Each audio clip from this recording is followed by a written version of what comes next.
I'm Barack Obama, candidate for president, and I approve the FOMO podcast.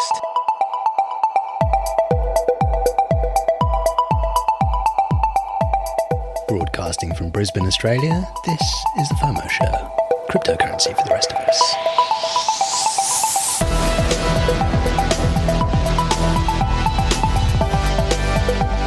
I'm Matt. I'm Joe. And this is the podcast where you'll hear about cryptocurrency in plain English.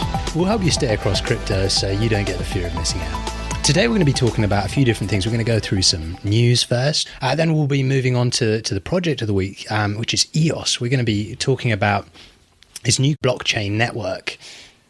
Is it a blockchain network? What would you describe it as? I think I describe it as a completely new blockchain operating system. Think of it like Windows for blockchain. Wow. Yeah. So we'll be covering that shortly, and I will go through a few of the tools at the same time. Now, if this is the first time you've come across cryptocurrencies, not to worry, we're going to be covering a number of the basics before we get on to things today. So let's take it away. Okay, first up in this episode, we need to do our retractions and apologies. We've gone one episode in, mate, and we're already retracting and apologising for things. But look, we understand we told our listeners last week, you guys, that we are going to be the podcast for the rest of us, talk in plain language. And then we proceeded to use words like ICO, blockchain, and a whole bunch of other terms. It's true. We didn't explain them. So, first of all, our apologies for that. We're very, very sorry. And I want to clear up a couple of terms now. So, ICO stands for Initial Coin Offering. And what an initial coin offering is essentially a new company coming up with a new idea within the crypto space, offering a token or a coin in exchange for you donating Bitcoin or Etheruem or some other form of cryptocurrency. And they give you this coin in return or this token in return. Now, normally you can take that token, you can trade it on exchanges, or you can hold it. And usually what happens is at the end of their development period, they'll let you cash that token in or use it in some way on their platform that they're building. So when we say an ICO, it essentially means a new Kickstarter, if you've heard of Kickstarter, or GoFundMe or something like that. It's essentially a Kickstarter for the crypto world. Blockchain and the concepts of blockchain we'll explain later on in the podcast. But yeah, sincere apologies. Yeah, we'll touch on that shortly. Yeah. So in this week's news, we saw Russia was aiming to put in place cryptocurrency regulation by the end of 2017. Now I'm going to go through some excerpts from an article last week in Altcoin Today. So the finance minister Anton Siluanov, he said that the Russian government will put cryptocurrency regulation in place by the end of 2017. And according to the article, as of right now, no one has any idea how cryptocurrencies might be regulated in Russia. But there is some opposition from the government officials. But at the same time, there are some of the opposition suggests that rules might be put in place that would be. But the largest Russian online payment processor, WebMoney, began accepting Bitcoin payments some time ago, which suggests that a positive future might be possible, considering it is the largest payment processor in Russia. Now, they've been making a lot of waves in the realm of cryptocurrency. Not only has the government established a working group on cryptocurrency regulation, but it also plans to invest in a major mining operation. So there has been a lot of interesting news coming out of Russia in the last few months. So Burger King, you might have heard, began issuing Whopper coins in Russia. So it's a sort of a loyalty card scheme. And basically, if you'd spent $28 US dollars worth of, if you'd spent $28 US dollars in the Burger King in Russia, you could get 1,700 Whopper coins. So that would get you about a free Whopper burger, which is not too bad for $28. And it's an interesting idea. But also, we saw back in June. So sorry, with the Whopper coin, what they're doing is they're not asking you to buy the Whopper coin. They're giving you the Whopper coin every time you buy a Whopper. Yeah, so I believe it's when you make a purchase, they'll either give it to you. I'm not sure if it's going to be on the receipt that you get, but yeah, they'll be giving you the Whopper coins for your purchases. So I don't know if there's any sort of trading between people with Whopper coins. I wonder if is it via like a loyalty card program? Like, do they scan their card and they get allocated Whopper coins? That is a very good question. Yeah. Like maybe there's like a Whopper wallet or some sort of What thing. if I'm only someone that likes Bacon Deluxe? I don't like Whopper at all. Oh, that's a very good question. Well, Bacon Deluxe is more expensive than Whoppers? Oh, they might be. You might have to spend a bit more than $28 US, right? But I think I've read the article as well. I think they meant that the Whopper coin is just going to be the coin for Burger King in general. And whatever you buy at Burger King, you get Whopper coin? Is that... Yeah, so I believe, for any dollar spent, you get rewards on that. Right. So, we'll see what happens with that. But, I mean... Don't see people rushing to be alive. And back in June, the deputy chief of the Bank of Russia suggested that Russia was looking to develop a national cryptocurrency. They also mentioned they'd be interested in testing transactions between Russia and EU nations with that, which is quite interesting considering it was only 2016 when the Bank of Russia suggested sending people to jail for using cryptocurrencies. So it's quite a turnaround. But it's about face, isn't it? Yeah, and it's not just Russia. There's India. We've heard from the India Times a couple of days ago. The executive director of the central bank in India, the Reserve Bank of India, suggested they're looking at creating a fiat-based cryptocurrency issued by the RBI. Just a quick note for all of you guys that aren't familiar with the term fiat.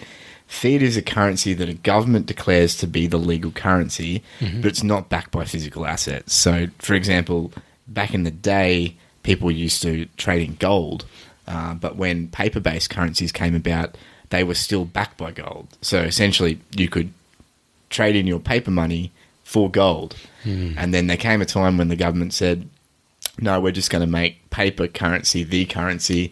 You're not going to be able to trade it in for gold anymore, and that's what we call fiat. So you're going to hear us referring to fiat a lot on the show, and essentially, in a nutshell, that's what fiat is. If you're interested in finding out more about how money is created, there's a great clip that comes from the documentary Zeitgeist, and it basically breaks down all of this, the whole monetary system we have, in some pretty fascinating and scary detail. So we'll put the link to that in the show notes. We'll also put a link to a little clip called, I think it's called The American Dream. And that puts it in a slightly different spin as well. I started watching that this afternoon. That was actually pretty good. I'm going to have to finish watching that later on, actually. Yeah, it's a good little introduction into what some people say goes on behind our monetary systems. So it's worth a watch. But look, with India and Russia talking about a national cryptocurrency, it makes you wonder whether they'd been talking about it at the BRICS summit a few weeks ago held in China. And that was where the leaders of the five big developing countries, met to discuss policy. And it's quite interesting that that India are talking about creating a fiat-based cryptocurrency. So that suggests that they would, as the Reserve Bank of India, would have the ability to create more of this cryptocurrency of these tokens, or I guess this currency when they want. Yeah, and that's quite interesting considering it was a few years back was it last year or earlier this year where the Prime Minister of India decided to take out the 1,000 rupee and was it the 500 rupee notes? There were a couple of different notes that they took out of the circulation, and pretty much just they made an announcement, said these are no longer legal tender, and then suddenly people had were on their train to work or something, and they get there and they've been given a pay advance in 1,000 rupee notes. Suddenly that's worth nothing. Yeah. So it's quite interesting that they still want to retain the control over it. Yeah. But, and it kind of goes against what cryptocurrencies are really trying to do, isn't it? And that's to decentralize, to get away from central banks, to not allow currency to be manipulated as far as you possibly can by these central banks. So we're obviously not huge fans of it. Yep. And we'd really strongly encourage you guys just to look into why crypto was created in the first place, the ideas behind it. Go look at the Bitcoin white paper. We'll be talking about Bitcoin a bit later anyway. And make up your own mind. So if your country does decide to issue a fiat-based cryptocurrency, you can work out whether you actually want to participate in that or not. It just sounds like they're creating a digital currency. It doesn't sound like they're... It sounds like they've realised that they want in on this. It's something that they're not in on and they want in on it. And maybe it'll make it easier for them to track some kind of fraud. Who knows? We'll have to keep an eye out on that one. Next up is it was an interesting piece of news the other week. Well, not the other week. An interesting piece of news last week was the US Treasury Secretary warned China in a statement, I think it was to Reuters, but they warned China that if China doesn't follow the sanctions regime against North Korea, the US would look at trying to prevent China from accessing the US and international dollar system. And that is, a scary statement to make. I mean, threatening to make it harder for China to access the US dollar system, it may push China towards looking at alternatives pretty fast because I mean, if you have no access to the the SWIFT payment system or the international banking system, it's quite interesting. But yeah, so in response to that, I guess this increasingly militant approach by the US to their currency, we've actually saw Venezuela through the week completely detach themselves from US dollars in their oil basket prices. Right. And that came in response to what China was talking about with making a Chinese currency backed oil price. So for those of you that don't know, the way that oil is transacted around the world in an index is based on the US dollar. So for countries, and it gives them quite a lot of clout with, people viewing dollar as the currency to back things with. So changing that and saying, we're not going to do that anymore, it's quite a big deal. And it could be a sign of things to come. Watch this space.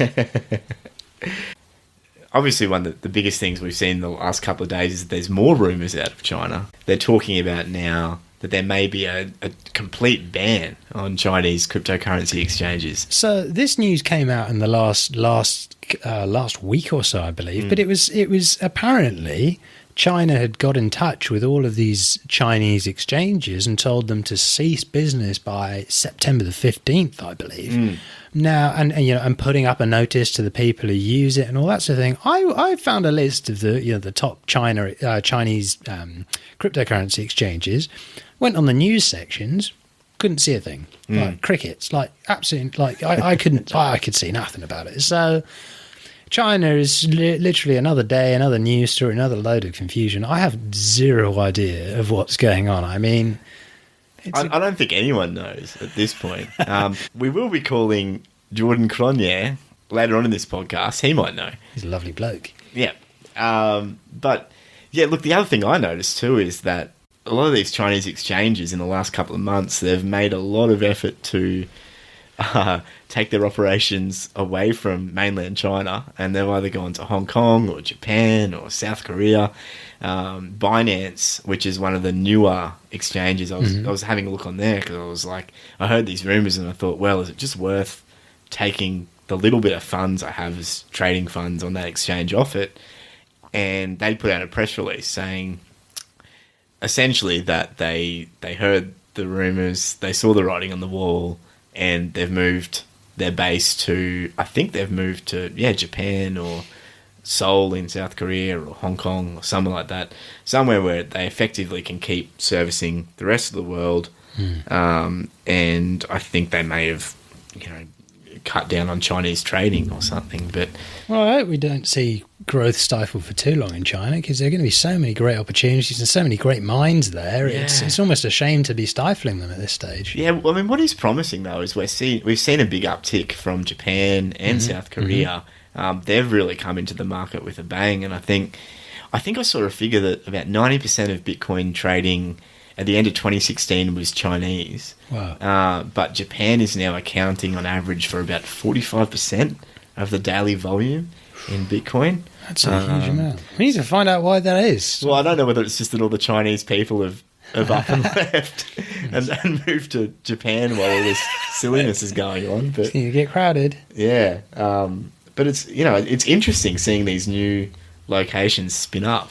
and new countries come on board. And look, but as always, China does what China does. So this week, I came across a really awesome tool. It's called Dynotrader. And what it does is it lets you find arbitrage opportunities amongst the different cryptocurrency exchanges. So, sorry, Joe, just for the listeners, could you explain what arbitrage opportunity is? So what that means is you can exploit the slight differences in price in the buy and sell price between one exchange and another. So that, for example, if there's a cryptocurrency out there, Bitcoin might be, let's take Bitcoin, for example. On one exchange, people could be selling it for, let's just take, for example, $4,000. And on another exchange, they're selling them for $3,890. There are a big difference between them. But what you could do is you could buy the cryptocurrency on the cheaper exchange and then move to another exchange and sell it for a higher price. So what you're doing is you're exploiting the very slight differences in the pricing between the exchanges. So sometimes you can get 5% or more in immediate difference in price. So you can find these opportunities and immediately make money from them. Now, I personally don't do short-term trading, but it's a really interesting tool and it's really worth having a look at. You can find it at tools.dynotrader.com. And it's free at the moment in a very early development stage, but it basically shows you the different opportunities that are available for arbitrage right now. So it'll show you, like a pretty much real time price differences between a couple of exchanges. So you can buy it slightly cheaper somewhere and sell it for slightly more elsewhere. So it's an interesting tool. Check it out at tools.dynotrader.com. So where's the money making opportunity for them? Do they take a cut of the arbitrage or? Oh, so all they do is actually show you the opportunities. So it just shows you the different real time prices between exchanges, right? And it just shows you, okay, this exchange is selling it for this much less. So, and you can even filter it by the minimal profits. So you could say, I just want to make a minimum 5% profit. And it's just shown me 4 opportunities where I can make 5% return right now, assuming the price doesn't switch between now and when I make my trade. Wow. So there are a couple of different trades that you can show the different exchanges. There's a massive difference in the asking price and the selling prices. Wow. So it's worth taking a look at, tools.dynotrader.com. Now, they say it's an alpha version, and so, there may be some real problems with it. They're only providing public market information, and do your own research. If you're trading on it, trade quickly, because, opportunities can dry up pretty fast, especially, there must be a number of developers who are doing trading automated strategies with bots based off this. So got to be careful with that sort of stuff. Obviously, there's also the other issue that you've got to get your crypto from one exchange to the other exchange, and normally they'll take a cut, or there'll be a network transfer fee when you transfer from one to the other. So you really want to be looking at the more higher margins, as high as you possibly can. And obviously that's all subject to fluctuations in the market while you're waiting for it to come across as well. So you got to be quick on your feet and have your assets there ready. So it's not for everybody, but it's an interesting little tool. Oh, that's cool. There's been a whole lot else coming out of China these past couple of weeks, including the recent announcement that China is apparently going to ban all cryptocurrency exchanges. So we thought we'd go straight to the horse's mouth and get you an on-the-ground account of what's actually going on. We've got some breaking news. So for the latest from China, we're now going to cross live to our Chinese correspondent, Jordan Cronje.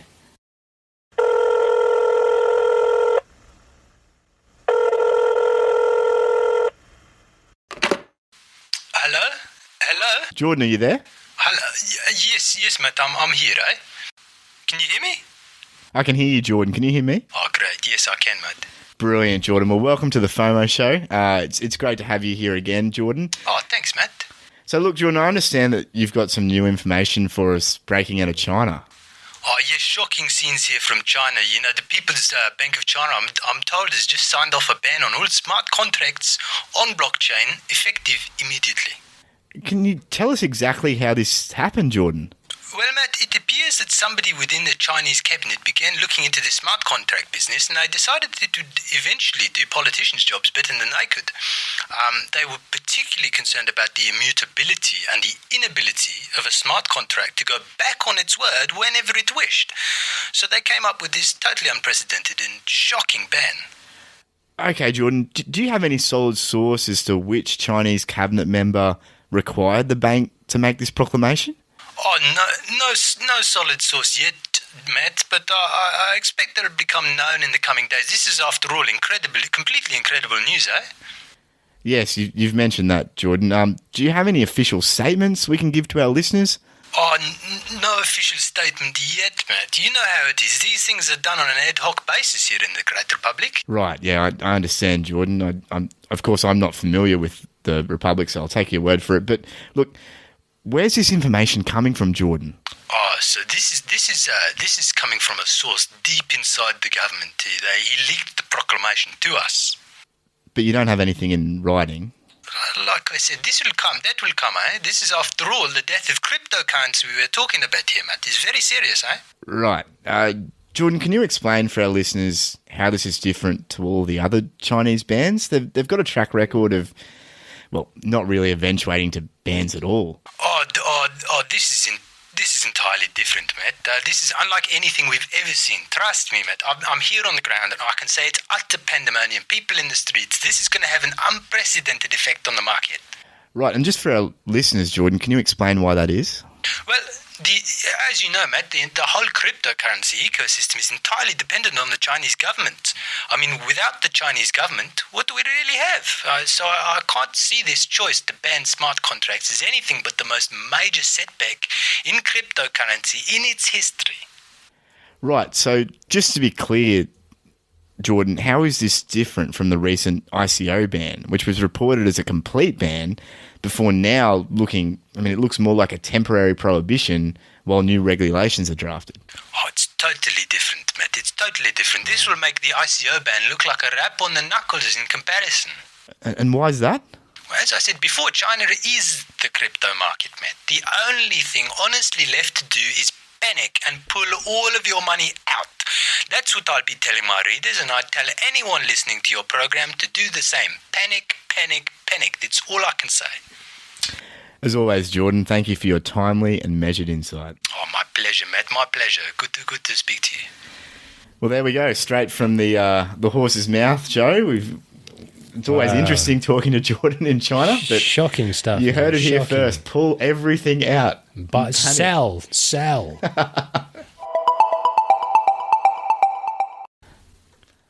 Moving on, ICOs of the week. So every episode we want to talk about some different tokens or coins that are available. Take a look at what they offer, what they're all about, what makes them different, and how you can get into them. So this week we're going to be talking about Kexcoin. Yeah, so look, a bit about Kexcoin. Kexcoin's a relatively new project. It's a privately issued cryptocurrency that lives on the Bitshares network. Right. We'll actually discuss Bitshares a little bit later when we talk about EOS, awesome. So we won't explain that now. But this ICO is essentially to raise money for the purchasing of properties in the UK and the United Kingdom, and it's predominantly student housing properties. And their whole premise is they want to purchase those properties for cash without the legacy banking system and get everyone involved. So if you get these Kexcoins, what they're going to do is once per quarter on a pre-announced date, Kexcoin proposes taking 50% of the net profits generated by those properties, they'll all be rentals, right, and using it to buy back as many of the Kexcoins that they've issued as they can. Right. Holders of the Kexcoins, so everyday people like you and me, they'll offer their Kexcoins for sale on the market if they want to, and then Kexgill, which is the company doing this, will buy them back, right, starting with the cheapest first. Once the buyback budget has been exhausted, all Kex coins purchased by the company within that budget will be permanently burned. Wow. So, a quick question here. What is burning for the uninitiated? Burning, it's kind of what it sounds like. So burning means that a coin is permanently destroyed. So it means it's taken completely out of the system and you can't ever use it again. And what it does is it reduces the total remaining supply and increases the scarcity of the coins that remain. Now, the good thing about the crypto systems is that you can actually see when coins have been burned.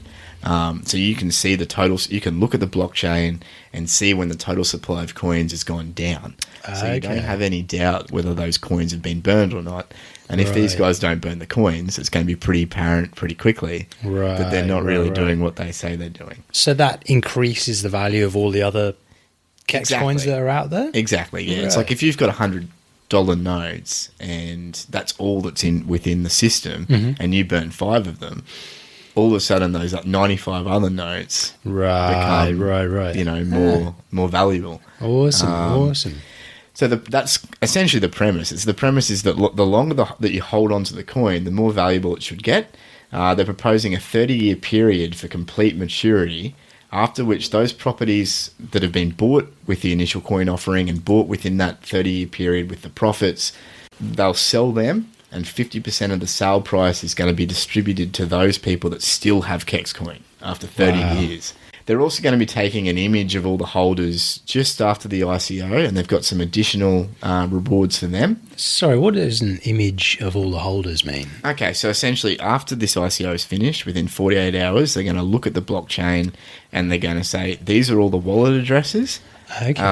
And I'd have to go back to my notes. We'll put the link up in the show notes. They've just announced that they're offering an extra incentive for all the wallets that have Kexcoin in them after 48 hours after the ICO. Wow. So essentially it means, it encourages people not to sell them straight away, but to at least hold on to them for that initial period.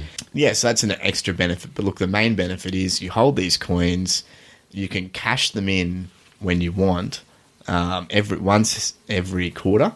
But if you choose not to cash them in and have the company buy them back from you, your coins should theoretically increase in value the longer time goes on. Okay. So I know that you're a lawyer in another life. So do you have any sort of question, any bits that you sort of picked out about this coin that you have questions about? Yeah, look, so obviously with every ICO, especially these days, I think a degree of healthy skepticism is really good. And I'd really encourage you guys, whenever you're looking at an ICO, to be as distrustful as you can. And of the people who are promoting it. Exactly, of everyone involved, because what they're asking you to do is give your money over with no real assurance that you're actually going to get anything for it in the end. Yeah. So the first question I had is, what's compelling these guys to honour this? If we give them all our money, they buy these properties. And look, for their information, they're a pretty established company in the UK. They've been buying and selling property for 30 years. Okay. And renting that out to students. So they do have a lot of skin in the game. But my question is, what's compelling them to honour it? And so I looked through their documents, and they do have what's called Articles of Association. At least they say they do.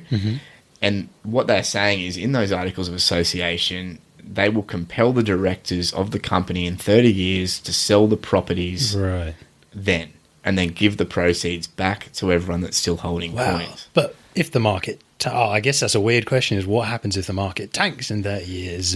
Well, that's the risk. That's a real risk. And another risk is that, you've got these Articles of Association, which are essentially like your constitution. It's the company's constitution. Right, okay, yeah. And normally you can vote things away by special resolution. So you can say, this doesn't work for us anymore. We're going to vote it out, and we're going to do that with all the directors, and we don't have to honour that anymore. So my big concern was, well, can they just vote this away? What they're saying is that no, it's going to be what's called a founding provision that can't be altered. So a condition of this formation of this company is going to be that no one can alter this founding provision. Okay. I haven't seen their documents. I'd really like to see their documents. I couldn't find them anywhere, but maybe they're just sitting somewhere on the site that I haven't seen. But the other thing that can give you a little bit more security with this project is that they're a well-founded corporation in the UK. They're going to be incorporating in the UK, and the UK has quite, like here in Australia, the UK has quite specific corporations laws, and those laws require the company to disclose certain documents. Right. So they're going to have to disclose their documents every year. You'll be able to log into the public database, look through their documents, see that everything is still going above board. And if it's not above board, you'll actually have a corporation that you can make a complaint against in the UK, which is a lot more than you can say for a lot of the other ICOs I've seen. The other thing is too, it's in their best interest to make these coins valuable. They do have a percentage interest in the game. If you go on their website, you can see all the different percentages. So it seems like they're really wanting to dedicate themselves to making sure that they do have a nice big payday for the company in the end. Sounds like a good idea with student housing as well. I mean, that's a good game to be in. Well, that's right. I mean, there's always going to be a need for student housing, no matter what the market climate is. And the other benefit is that these houses are bought for cash, so they're not encumbered. They don't have a mortgage over them. Right. They're going to use these proceeds to buy these houses outright, which means you won't have to worry about, if there is a market crash, losing all your equity, or having to repay a bank, or not meeting payments. Everything they buy is going to be bought with cash. So are the Kex coins tradable? Yeah, they're tradable on the markets. I think if you are going to buy any, your best case is to wait for at least that 48 hours to start trading them. But yeah, they'll be completely tradable on the markets, so you can trade to your heart's content. Awesome. And I guess we assume that the value is tied to the profitability of the houses? Yeah, look, as far as the value of the coin goes, I think in a way, they're talking about paying rent, about being able to pay rent with Kexcoin for these houses as well. Okay. I've got some question marks around that.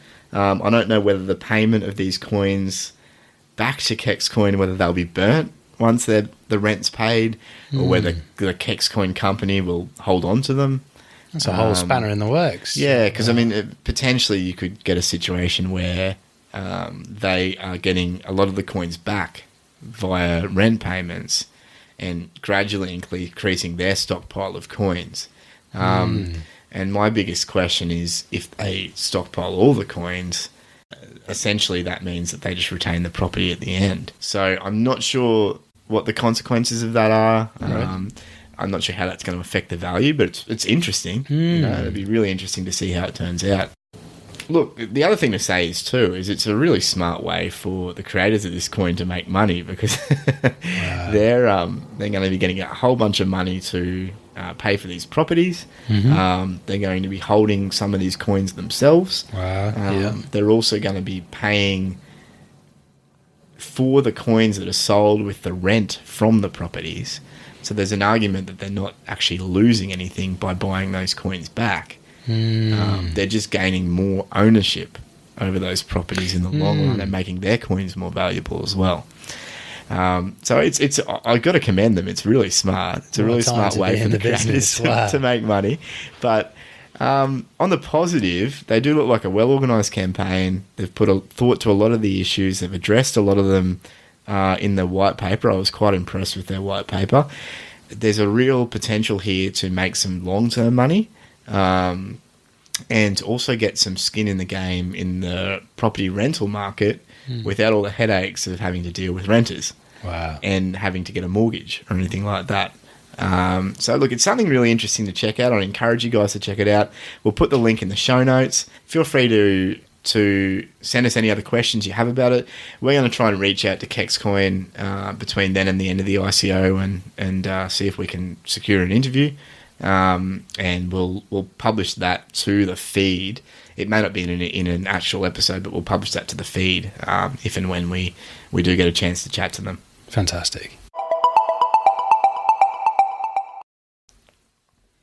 So we're going to be doing essentially a blockchain primer spread over the next 5 or so episodes.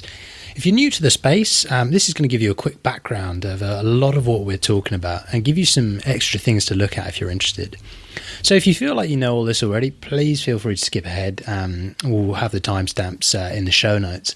But our hope is that if you know a lot about this but have had trouble sharing it with your friends, these little sessions will give you, some inspiration to have your own discussions. So this week, we'll be going back to the beginning of where it all began and talking about Bitcoin and the blockchain. Knowing the background of Bitcoin is important to understanding everything else. Next week, we're going to touch on Ethereum and smart contracts, which is arguably the second, quote-unquote, paradigm-shifting invention in the space. So first of all, we'll be talking about the blockchain. So the basis for Bitcoin comes from this concept of the blockchain, and it's a revolutionary way to store transactions in a public record. Now, the concept originates from the idea of a ledger. It's a place where transactions can be stored and documented. These ledgers have been used throughout history to record any number of financial transactions. For example, in the ancient medieval times, the English and a lot of other countries used what was called a tally stick, which was like a length of timber that you would split in two. You'd keep one after you'd split it, and the person you were transacting with could keep the other.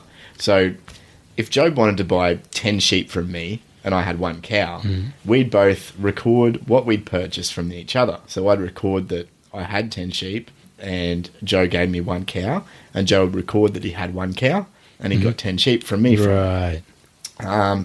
If there was ever any dispute or doubt about that, we could both bring our little tally sticks, which normally matched up because they'd been split from each other, and we'd bring them to the local magistrate for judgment. Right. And he could look at the tally sticks and see if there was any tampering and work out who was in the right and who was in the wrong. So in modern times, ledgers are used almost everywhere in business life. If you've seen a purchase or sale statement in an Excel spreadsheet, you've seen a ledger. The tricky thing is that they're internal, and you have to trust that the person who made the ledger is trustworthy and hasn't messed the numbers up at all. And the blockchain sought to change that. Its idea was that we record all transactions in a public ledger, like a massive digital tally stick for everyone to see. How does it do this? Well, this is really where the fun starts. So every blockchain relies on there being a number of computers networked together who are sharing information with each other. These network computers, each distinct computer is known as a node. Right. These nodes host the entire ledger, so they can see all of the historical transactions that have come before, and they're the ones that are going to be recording all the transactions that go afterwards. Therefore, if you want to make a transaction, you need to request that from the network nodes. Now, each user, before they can make purchases in a network, they've got to have what's called public and private keys. Picture your public key like your username. It's what identifies you to the system. Your private key is like your password. You can't request or send anything from the ledger without authorizing or signing it with your password, your private key. But your password is not recorded on the ledger itself. Now you might ask, how can the ledger know that I'm me? Does it store my password? The answer to this is not really. This is where the concept of encryption comes in. Encryption is the reason this whole system works, and it's why we refer to the currencies that come from it as cryptocurrencies. Your public key is what is called a hash, a random set of letters and numbers. It's derived from your private key. While your public key is viewable for everyone to see, the only way to unlock your public key on the network and get at whatever currency on the ledger is associated with it is to use your private key. Now, your private key can be anything, but it's usually recommended to be a really long password. Once this is run through what's called an encryption algorithm, it spits out this hash, this random set of letters and numbers. That's now your username for the network. So your username is usually derived from your password. As your username is encrypted, no one can transact on the network without their username being unlocked by their password. Very similar to how pretty much everything works now. So how do we send a transaction then?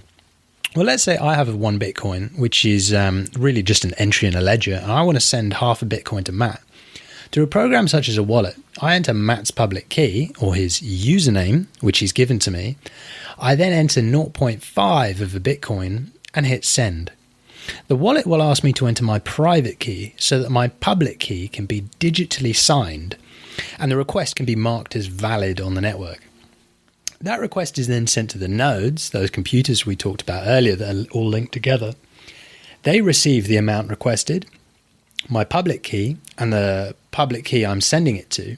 Because I validated my password to satisfy the mathematical encryption, the system recognizes that I have the authority to send using that address. It also checks the balance of my username, which is all stored publicly, to make sure I have the money to send it. Once that's satisfied, that will become a verified transaction. Now, this is where we finally come to the blockchain. The network then bundles my transaction request and data up with a whole bunch of other transactions into a big record or a block and adds that block to the historical record, making another block in a chain of blocks. Voila! This is the blockchain.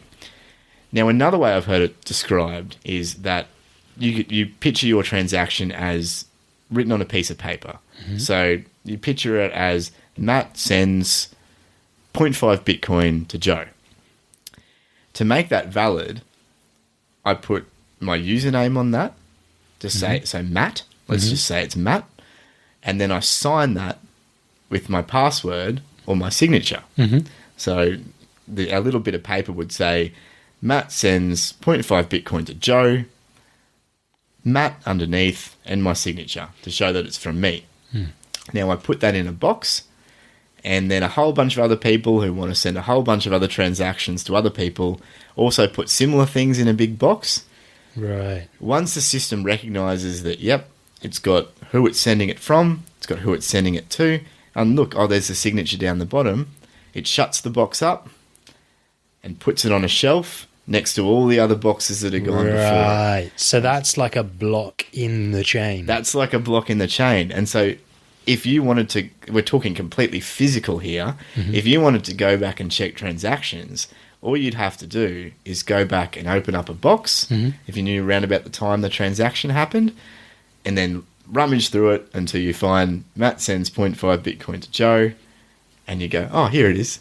And you can see it. And once that box is, in this example, once that box is sealed, nothing can be changed in it? That's right.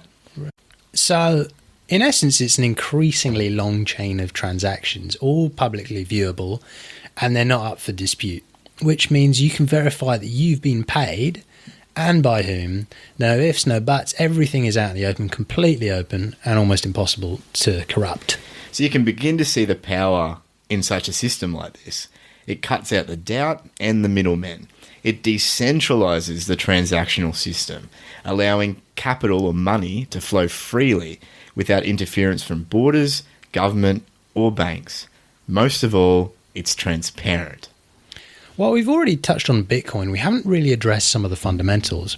First and foremost among this is the idea of mining Bitcoin. You see, with the increasing amount of transactions and volumes, there needs to be a way to incentivize people to act as nodes, those computers on the network, recording transactions and making new blocks on the blockchains.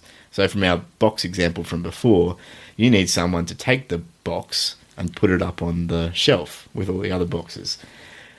Also, if the system is for a currency like Bitcoin, there needs to be a way for new coins to be minted or new coins to appear in the system. Right. Bitcoin is very elegant in its simple solution. So essentially, each new block that's recorded to the blockchain also carries with it a reward of 1 Bitcoin. It's thought of as payment not only for the effort of the person validating and recording all those transactions, but for making a hash of all that data, so a fingerprint of all of that data. So, like with our username and password from earlier, the computer wanting to publish the block to the network must also take all of that data and distill it into a set of numbers and letters using a mathematical formula.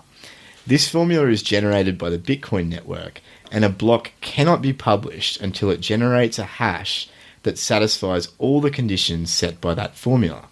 This is what we call mining. So all computers in the network compete to solve the problem first. The first computer, or pool of computers to successfully solve that problem gets to add the block to the blockchain and receives the Bitcoin as a reward. As the blockchain network expands, the mathematical formula gets more complex to compensate for that expansion. This is what, in Bitcoin terms, they call a difficulty increase. This means that someone can't just build a supercomputer and mine all the Bitcoin at once, because the network would automatically realize what was happening and increase the mining difficulty to match the power. Now, all of this seems pretty complex, but it has meant that as more people use the network and the price goes up, computer power has scaled to match it. So now huge computer farms are competing with each other to try and mine the blocks first and get the rewards.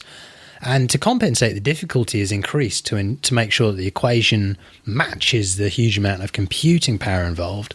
But that means if anyone wants to attack the network, they would need to compete with the combined computing power of everyone else. So Bitcoin is very secure as a result.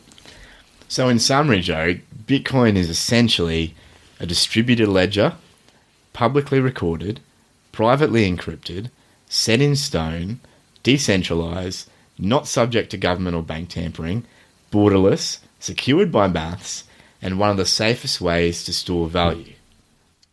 There are a few cons, however.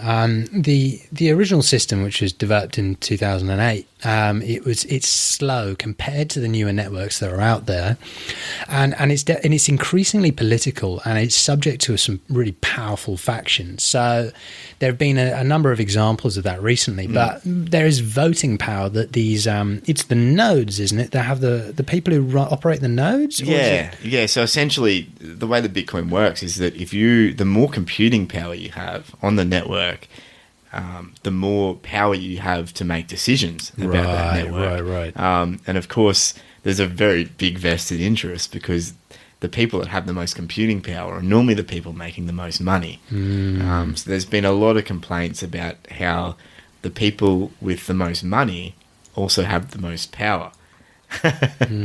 And look, mate, that's why we saw Bitcoin Cash, which is, for those of you guys that don't know, Bitcoin recently had what's called a fork, and that essentially means that Bitcoin split and there became two Bitcoin blockchains. So from our box example, like, it was kind of like, you had one line of boxes, and then all of a sudden there was a fork and there were two lines of boxes, and they were both saying, "We're Bitcoin, we're the real Bitcoin. With the real Bitcoin, please stand up." And Perfect. And and so one's called Bitcoin still, and that's the one that has more power, more computers on it, and the other one's called Bitcoin Cash. But that came about from months and months and months of just intense political wrangling. And a number of people saying, no, we're not going to move to the other one. And other people saying, well, the other one's the future. And there was a lot of uncertainty. Yeah. So, it's increasingly political. And another of the downsides is that it uses a huge amount of power via computers that are all around the world that are essentially working on solving these almost pointless problems. I mean, hundreds and thousands of computers are working towards these problems, and only one person gets the bit. Well, the reward is split amongst the people who are doing the work, but it's a huge amount of power that's wasted. I think I heard recently that it's the equivalent of the city of Los Angeles or something like that. Don't quote me, but I heard it was something, and it's only getting bigger and bigger and bigger. Yikes. And it's all just to win in a race, essentially. So it's a lot of wasted effort, but that could be spent folding proteins or doing something that like the Stanford folding at home experiment, something that will just put your computing power to save lives. But and another of the cons is that it's reliant on you keeping your private keys secure. How is that a con? Yeah, so essentially, if you've got your password, which is your private key, and if you lose your password or you give it to someone else, well, let's deal with losing your password first. If you lose your password, you can't get into your Bitcoin wallet. And you can't, even without a Bitcoin wallet, you can still get on the Bitcoin blockchain and access your public key and the Bitcoin within it if you've got your private key, which is your password. But if you lose that and you don't know it, there's no way for you to ever get that back. There's no password recovery system. Because Bitcoin's decentralized, you can't go to bitcoin.com and say, I've lost my password, please give it to me, because you're the only person with it. So it relies on you being really, really, really, really careful with your private key or your password. Right. The other con is that if someone finds out your private key, they can log into your Bitcoin account and they can send all of your money to their Bitcoin account just by having your private key. So you've got to be very, very careful. And so it really puts the onus back on you to secure your money and be safe. And we talk about being your own bank, but it comes with a lot of responsibility, being your own bank. It is true. You can't forget your PIN. Good luck. Yikes.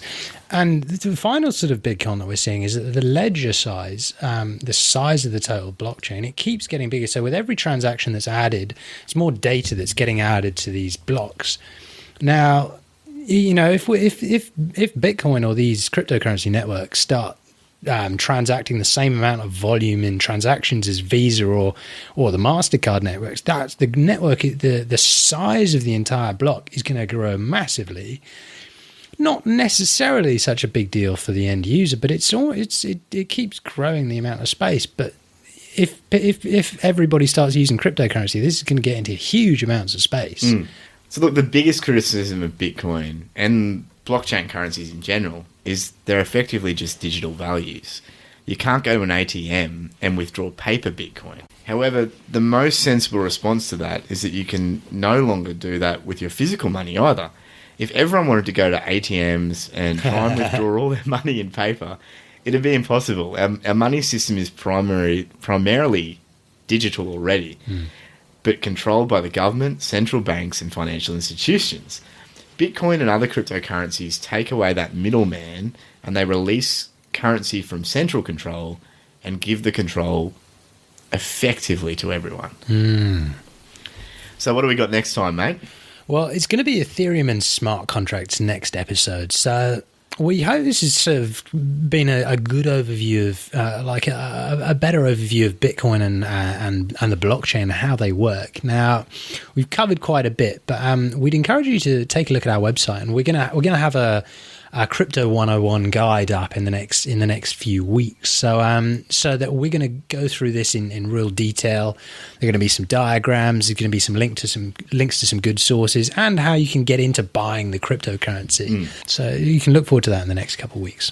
Yeah. So next week we'll talk about Ethereum and the concept of blockchain smart contracts. This will be when we'll really start to see the applications of blockchain outside currency.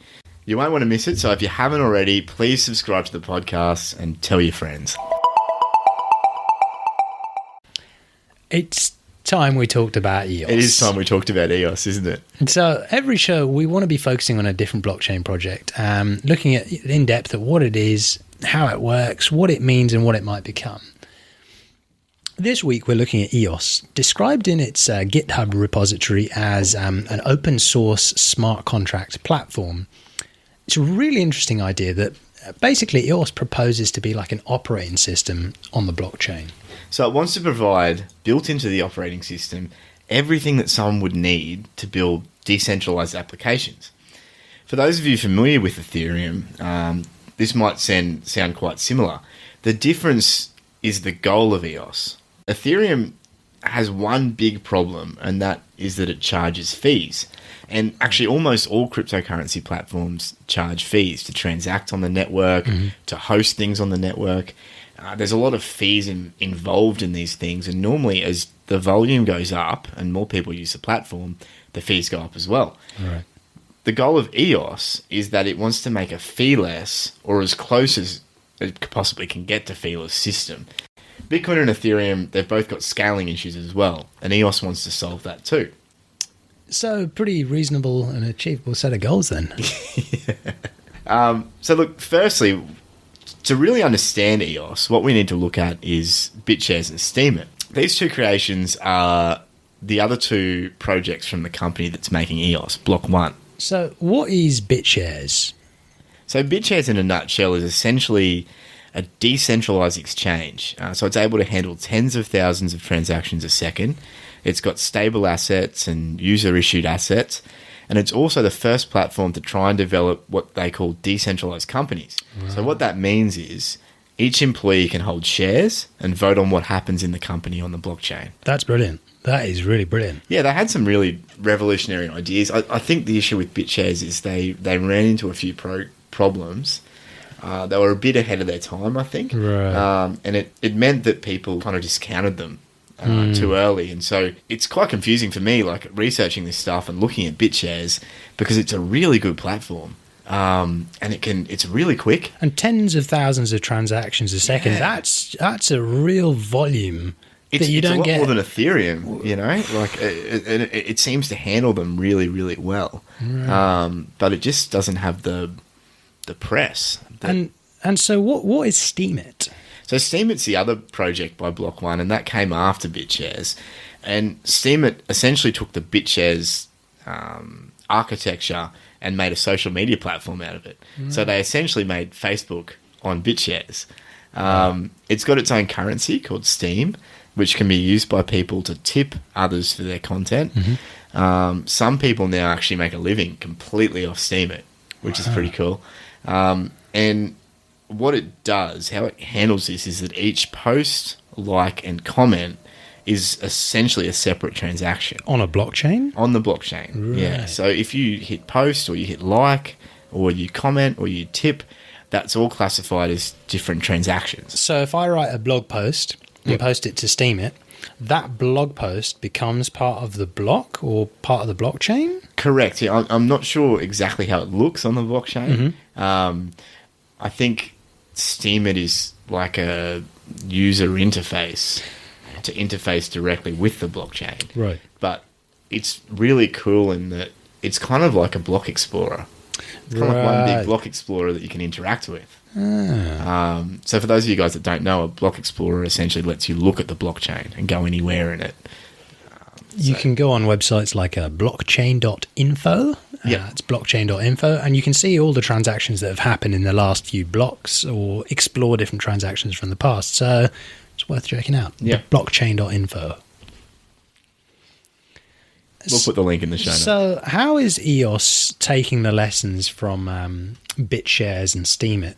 How's that working? Yeah, so look, what EOS is looking at doing differently is it's seeking to provide accounts, authentication, databases, communication, and scheduling across hundreds of CPU cores or clusters.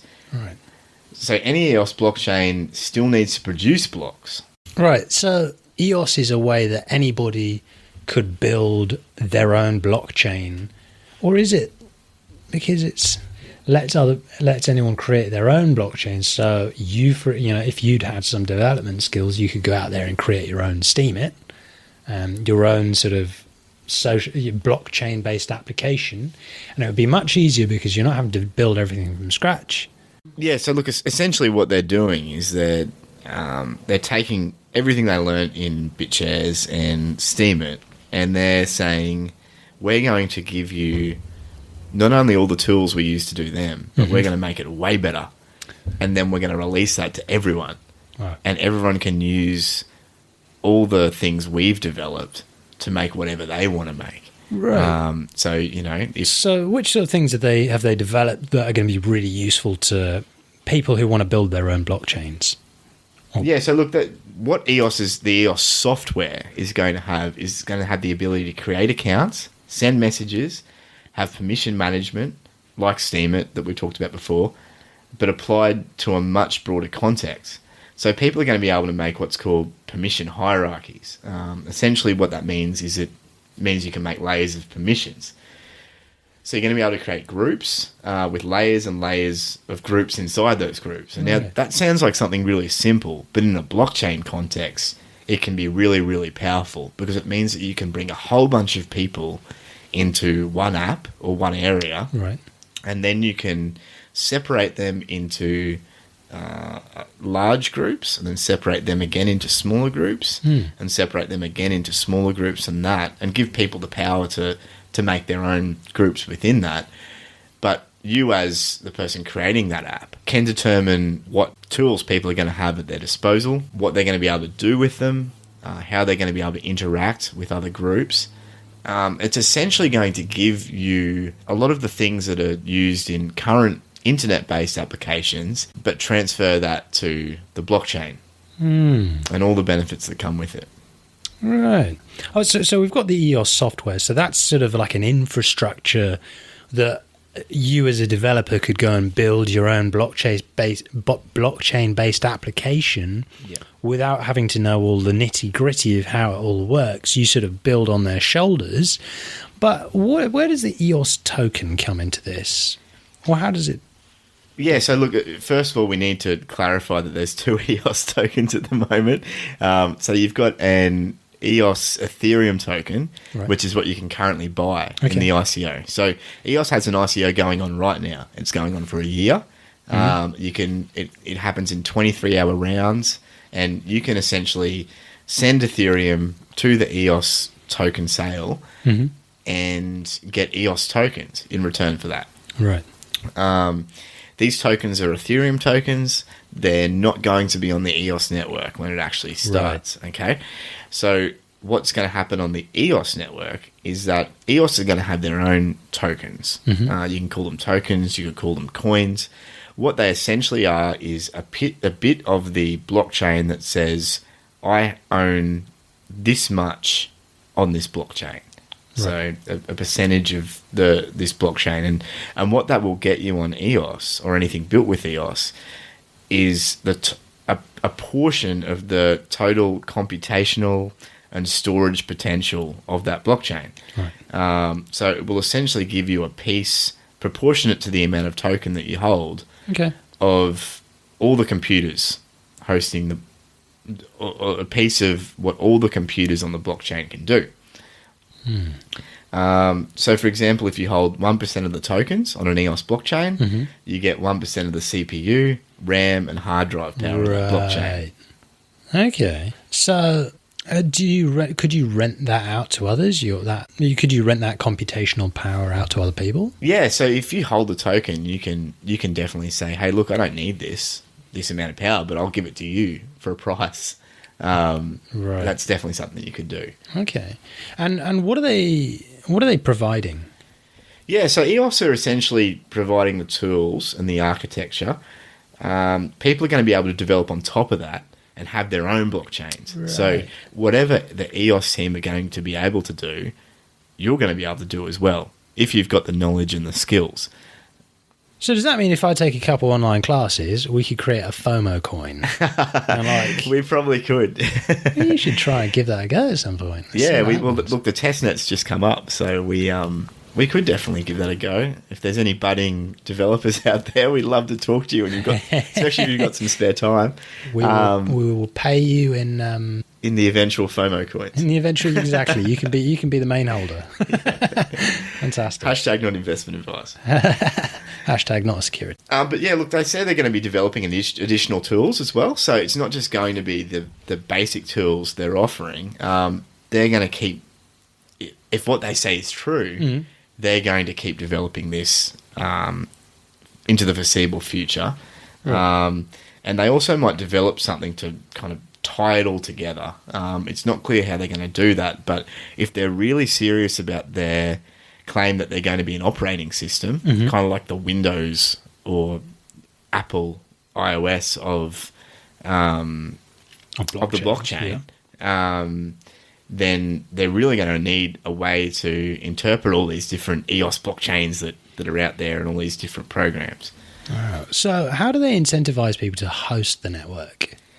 Yeah, so this is something that's still a little bit murky as far as what we've seen, but apparently those people hosting the blockchain will need to work that out specifically for their own blockchains. Right. So they're going to need to come up with some other ideas because they can't charge the fees that normally a blockchain charges. Now, the first thing to say is these blockchains are going to be what's called delegated proof of stake, which means that if you are a computer or a node on the blockchain and you open your computer to the network for any period of time, you will start getting rewards for Right. doing that. Okay. And normally that's in the form of a currency. So that keeps the network going? Keeps the network going, and it gives you some form of payment Right. that you can use to pay for things in that currency that it rewards you with. Right. You can set a cap for this, so people are going to be able to set their own caps for these blockchains, but it means that it would still make sense to have a native currency for each blockchain. So how would governance work with something like EOS? Yeah, so look, this is one of the biggest issues with all the blockchains, and it's still a big issue with EOS. Decentralized chains means there needs to be a way for a lot of these people to participate in governance. Their solution is that the power originates with the token holders. So they can, if you hold a token on an EOS blockchain, you can delegate the power to those producing blocks for the chain. Right. So the block producers, they're the people that are actually on the network with their computers securing the network. Right. And these block producers have limited power on the chain, which can be monitored, to freeze accounts, update defective apps, and propose changes to the whole chain. So the way I think of it, after reading through all this, is that the token holders on the EOS blockchain or on any blockchain are the shareholders, and the block producers or the computers on the network are the management. Right. So like in a company, you've got your shareholders, who are the people that actually own their stake in the company, and you've got the managers, who are like your CEO and your CFO and upper level management. Now, if the management refuses to do what the shareholders want, EOS allows the shareholders to vote the management out and choose new management, which I reckon is really good. So it takes a company perspective and distills it down to a blockchain. Right. I think what's really tricky for me is I'm still like, so EOS is a way for people to build their own blockchains. That's great. That's software that I can set stuff up with. If I create a blockchain, does that blockchain that I create with the EOS software have to use an EOS token, or can it use your own token? Yeah, so it can use your own token. It will still technically be an EOS token because it's an EOS blockchain. Right. But, okay, let's take an example of the FOMO Show token. Yeah, got it. On the FOMO Show blockchain, which we've theoretically spun up from, this EOS software with our non-existent programming skills.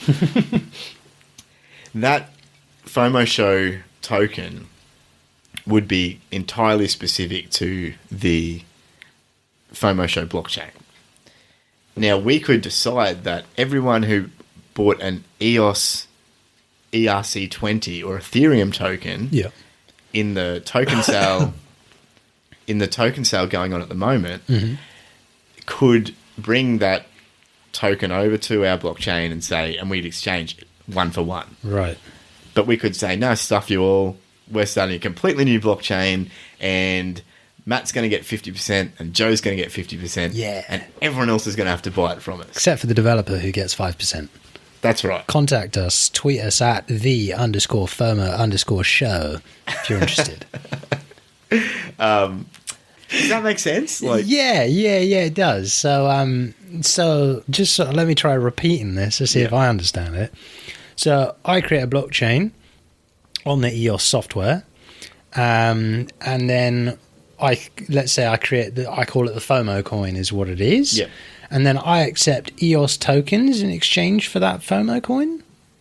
No, so my understanding, and granted I'm not part of block one, but my understanding is that we could create a FOMO Show blockchain right now, spin it off, and we can make whatever rules we want. So you've got to remember you've got the management and the shareholders. So we could say that, Joe and Matt, we each get 45% share holding each. Sounds good. And then the developer who helps us do this gets 10%.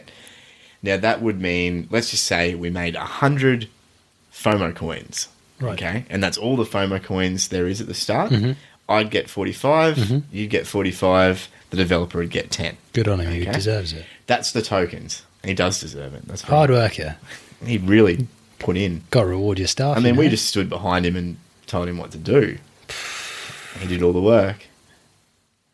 So anyway, so there'd be 100 coins or tokens, and we wouldn't need to honor any EOS tokens outside of that. So we can just say this is our own blockchain using all the EOS tools, and it has our own rules. There's 100 coins, and then we could start selling them to people if we wanted, or just giving them away to people. And as we give them away, we would have less of a shareholding in that blockchain. So let's say I give 5 FOMO coins to my wife. Okay, so I've suddenly got 40 FOMO coins. She's got 5 FOMO coins.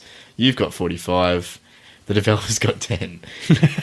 She would now have a 5% say in what the management does. Okay. Right. Now, what the management are, they're the computers that are securing this network, offering their space, and they are the ones that, as they sit on the network, they're the ones that are getting the new coins. Right. So let's say we've got Sam, Bob, and Polly, who have 3 computers. They're the only 3 computers on the FOMO Show network. They will get all of the new coins as they're minted. Right, okay. That's my understanding. And so they will have an increasingly large say in what happens simply because they're the ones participating in it. Okay, so and the coins that are minted, those would be those would be FOMO coins. FOMO coins, right? Correctly. So, how does the constitution work in terms of EOS? Yeah, so this is something I'm actually quite excited about because it really shows that some big thought has gone into the overall ramifications of what EOS are doing, and I think it also goes to show just how much the developers are thinking about what could eventually happen with a system like this. Right.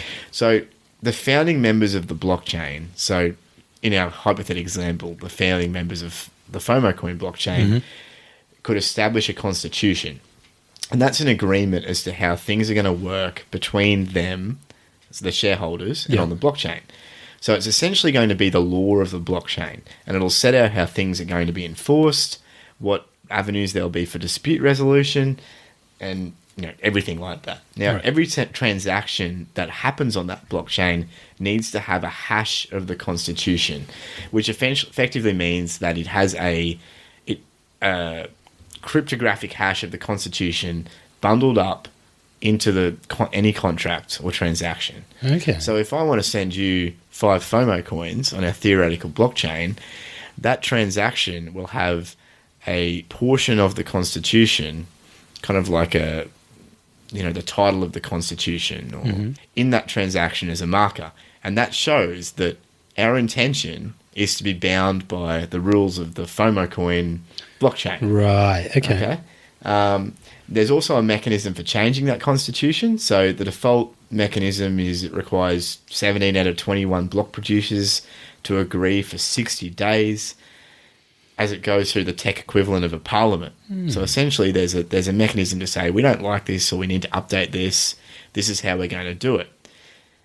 And that allows the management to make decisions. And remember that the management are the block producers, and the shareholders are the token holders. Yep. So if the token holders don't like it, they can say, well, we don't like what you're voting for. We're going to vote you out, and we're going to put some new management in, and they're going to make a vote on what we want. All right. So it's got a sort of a system of balance almost built in between the different interests. Yeah, exactly. And it just means that, if there's an disagreement down the track about some kind of contract you've signed on the blockchain, and someone says, oh, I didn't know I was bound by these rules, that transaction has those rules already built into it, and you can show that, no, you're bound by those rules. Right. That was the intention. Okay. Yeah. So what's the practical application that we've got with EOS? Yeah, so it's all got to come back to that, doesn't it? The practical application. So feasibly, what I see as the benefits of EOS is that this could effectively be a Windows of blockchain. If they do it the right way, I think it could really be the next big thing in the blockchain. So the software that all future that a number of the major future blockchains are built off? Exactly, yeah. Right. What they're trying to do is create such a powerful toolkit that people it won't make sense anymore to build your own blockchain from scratch. It won't make sense to go to all the effort of programming all the stuff before it because this technology will be out there for free. It'll be really powerful. It'll have a lot of stuff pre-built into it, and it will mean that you can get your project up and running on the blockchain part of the internet really quick. Wow. And you can build on that. So I think, considering we have a lot of ICOs now, Yeah. blimey, in the future, if you can build them, run them up quickly in the future, that could be wild. Yeah, look, it could be. I thought it was wild now, but yeah. It's wild now. But the benefit is that it stops. I mean, you and me, somewhat non-technical people, we know that it's one thing to think of an idea, but to actually put it into practice, especially on the blockchain at the moment, is really hard. I mean, I've got half a dozen draft white papers sitting there on my computer that I can't put into action because I can't program. At least not in the kind of programming that you need to make a blockchain. But what EOS is proposing to do is saying, we'll do a whole bunch of that for you. We'll put a layer over the top of it that makes it pretty intuitive and easy to use. And then you can just take that and play with it from there onwards and build up from that. And not only that, but our platform, at least from what they're saying, is going to be a lot more powerful than the current ones that are available to let you do that. So where could I pick up an EOS token from? Yeah, so look, obviously we've got to distinguish again. This is the EOS token on Ethereum that will theoretically eventually be traded for an EOS token on the EOS blockchain. Right. So you can go to eos.io. We'll put the link in the show notes, and you just follow the prompts there. It's a little bit complex, so there are some YouTube videos out there. We might put a link to one of them in the show notes as well. As usual, it's buyer beware. We really need to stress there's no guarantee this ends up being worth anything. If you go to the EOS white paper, they're very open about the fact that they're not promising anything for investing in this right now. They're trusting that someone will start an EOS blockchain in the future that you can exchange your Ethereum tokens for at a value of 1-to-1. Right. Yeah. Okay. And are there benefits to holding them? Yeah, look, they've actually come out and said they're offering free file sharing very soon. And I assume that's with the computers that decide to go on the network. We'll have to see if that eventuates. I guess that's going to be our first real test of whether this actually works or not. Right. And whether what they're saying is actually feasible. Right. Yeah. And the team who are building this, is it for profit or is it not for profit? Yeah, look, it's for profit. They're very unapologetic about the fact that they're for profit. Their company is based in the Caymans. So look, like we said before, it really is buyer beware. The good thing about these guys is they've got a proven track record. They've made some really, really good technology before that they've offered up for free. Dan Larimer, the kind of the creator of this, has been pretty open about the fact that he wants to essentially use his technology to make people's lives better. And he's pretty open about the fact that he thinks this is what he's going to be working on for a very long time to come. So if you trust him, if you trust what's been done beforehand, it could be something worth checking out now. At the very least, we'd recommend go and have a look at the white paper, have a look at the website. You don't need to put money into this to see the benefits of this later on, but it's definitely something worth checking out. And it's a sign of where things are going in the future as well. I mean, if they're making tools to make blockchain easier for everyone, it'll be fascinating to see what people build on top of this and see where they take it. Yeah, I think it's going to, like I said, it'll break down a lot of those barriers, and it'll let a lot more people get into the space. At least that's what we're thinking. We're going to wrap up the show here. You can find us at FOMO.show. That's FOMO.show. You can jump on our Slack at FOMOshow.slack.com and follow us on Twitter at _FOMO_show. And Facebook at facebook.com/TheFOMO Show. As you know, we're pretty new here, but feel free to share this with your friends. We welcome all your feedback, especially on our Slack channel. It gives us an opportunity to interact directly with you. We will be starting to look at having guests on the show soon. So if you know any projects that would be interested in getting some exposure, please get them to email us at FOMOshow@protonmail.com. Also, don't forget to hit subscribe if you haven't already on your podcast program of choice. And yeah, that's it for us here at the FOMO Show. We really appreciate your company. Thanks for joining us. I'm Matt. And I'm Joe. And as always, remember, no FOMO.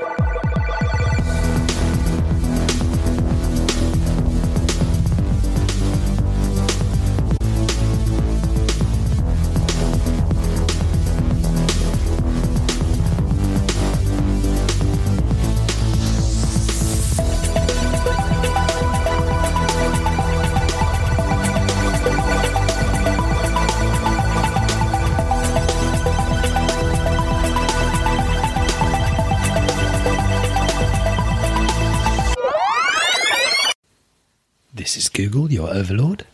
Dude, that is so scary. Oh, it's weird. It's just just comes up, and then it was like, say to me, remind me to call mum at 10 p.m. Breaking news, cryptocurrency is entirely fraudulent. Great, there's the German audience gone. Fantastic. Yeah. From the top. This week we're taking a look at EOS.